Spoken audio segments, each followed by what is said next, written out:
Alors, bonjour. Dans cette deuxième vidéo, nous allons vous présenter l'intérieur de l'espace de cours. Donc, une fois que vous vous êtes connecté en déclinant votre nom d'utilisateur et votre mot de passe et cliquez sur le bouton connexion, vous allez donc entrer dans votre espace de cours. Alors, vous pouvez donc une fois dans votre espace de cours, tomber sur votre tableau de bord. Le tableau de bord vous présente le ou les cours actuels auxquels vous êtes inscrit. Vous pouvez aussi accéder aux cours auxquels vous êtes inscrit en déroulant le menu Mes cours qui se trouve en haut. Et là, si vous cliquez sur le cours, alors ce cours-là va s'afficher. Donc, au fur et à mesure que l'année va se poursuivre, vous aurez un nombre de plus en plus important de cours qui vont s'afficher dans ce menu Mes cours-là et qui vous permet donc d'aller directement dans le cours si vous y cliquez. Donc, j'ai la possibilité donc d'accéder aux cours sur la démarche méthodologique et biostatistique en cliquant sur Mes cours ou bien en cliquant sur le même cours dans le tableau de bord. Alors, je vais cliquer sur ce cours-là, ce premier cours que vous allez avoir, n'est-ce pas? Et vous entrez dans l'espace de cours. Alors, voici une structure de navigation qui vous permet de vous déplacer d'un cours à l'autre. On l'appelle le fil d'Ariane. Il est donc extensible. Donc, vous voyez, si je clique ici, je retourne sur la page d'accueil du cours qui a comme code GEDA 5311, c'est le cours de démarche méthodologique. Alors, on voit le titre du cours, démarche méthodologique. Vous avez ici une rubrique annonces et nouvelles que vous pouvez consulter souvent parce que les tuteurs peuvent vous donner des informations via cet outil-là. Vous avez ici une fiche de présentation du cours, une présentation sommaire, donc ça vous donne une idée sur le cours, le responsable du cours, ses objectifs et une petite description. Donc c'est souvent utile de le lire pour avoir un premier aperçu du cours. Ensuite, vous avez un forum, c'est un outil de communication asynchrone qui vous permet de poser des questions, n'est-ce pas, et de répondre à des questions posées par vos camarades. C'est un outil donc qui vous permettra aussi d'interagir avec votre tuteur. Vous avez aussi un autre outil de communication qui est mis à votre disposition, c'est le salon de rendez-vous avec le tuteur. Donc, vous voyez, c'est un chat. Pour y entrer, vous cliquez ici pour participer au chat. Donc, vous aurez des rendez-vous chaque semaine avec vos tuteurs dans cet espace-là où vous pouvez interagir en vous présentant et en posant des questions à vos tuteurs, en échangeant sur le cours, sur les activités pour vous faire aider. Donc, toute personne qui se connecte, qu'il soit tuteur ou étudiant, apparaît dans la colonne de droite ici et vous pouvez échanger en tapant du texte.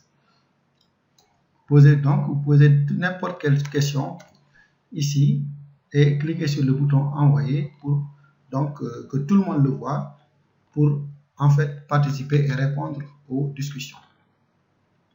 Les discussions qui ont eu lieu dans cet espace-là sont enregistrées au bout de 5 minutes.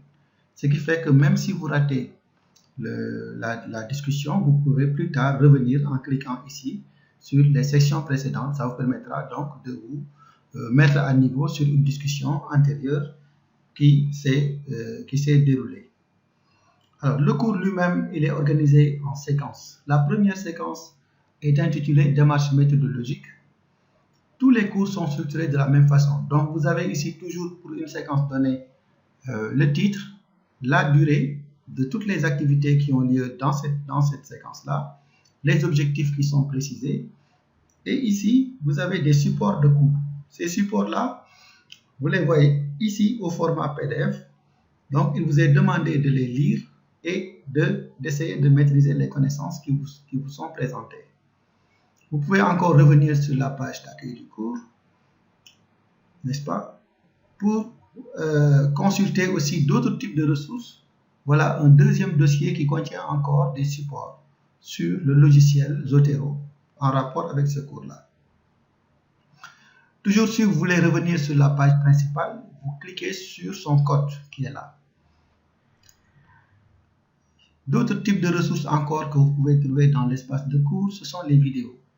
Donc, si vous cliquez sur les vidéos, ça vous donne aussi une autre façon de lire le cours, de l'écouter et d'avoir des explications.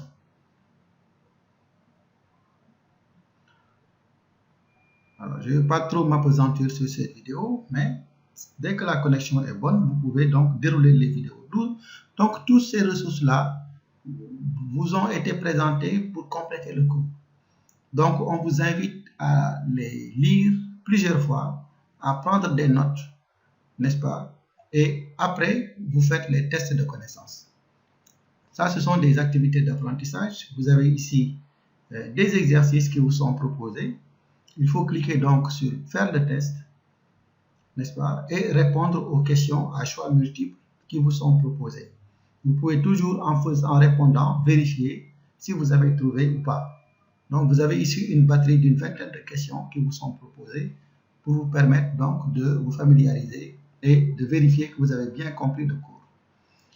Alors, si j'ai fini de faire l'exercice, je ressors et je retourne sur la page d'accueil en cliquant sur le code. Après les tests de connaissances, toujours dans la séquence, vous allez trouver aussi des exercices. Voilà, on passe à la séquence suivante, biostatistique, avec toujours la précision de la durée, les objectifs spécifiques, le support de cours qui est là, qu'il faut apprendre. Donc, il y a deux supports qu'il faut lire ici, essayer de le comprendre. Et ensuite, une fois que c'est fait aussi, vous avez des exercices de tests de connaissances à faire pour vérifier que vous avez bien compris le contenu du cours. Donc, après avoir appris le cours, vous venez faire vos tests. Donc voilà, là aussi vous avez une batterie d'une vingtaine de questions qui vous est soumise et vous pouvez les faire pour vérifier que vous avez bien compris le contenu du cours. Une fois que tout ce processus d'apprentissage est fait, vous allez être évalué de façon beaucoup plus globale en faisant ce qu'on appelle les exercices de travaux dirigés qui sont là. Voilà. Donc les exercices de travaux dirigés sont des exercices transversaux qui vous évaluent sur l'ensemble du contenu du cours. Voilà. Donc là, vous cliquez aussi sur faire le test et vous avez des questions ouvertes. Ici, vous allez lire et essayer de répondre, n'est-ce pas, aux questions qui vous sont posées dans cet espace-là. Donc ici, vous pouvez répondre, n'est-ce pas, aux questions qui vous sont posées, n'est-ce pas? Et quand vous avez fini de répondre, vous cliquez sur suivant, n'est-ce pas? Et pour passer à pour valider donc votre tentative. Le tuteur pourra donc vous aider et vous donner un feedback sur le travail que vous avez effectué. Donc ceci est un tour d'horizon de l'espace de cours pour vous montrer comment on apprend dans la plateforme de formation à distance et comment se présente un espace de cours. Tous les cours donc sont présentés de la même façon. Merci de votre attention.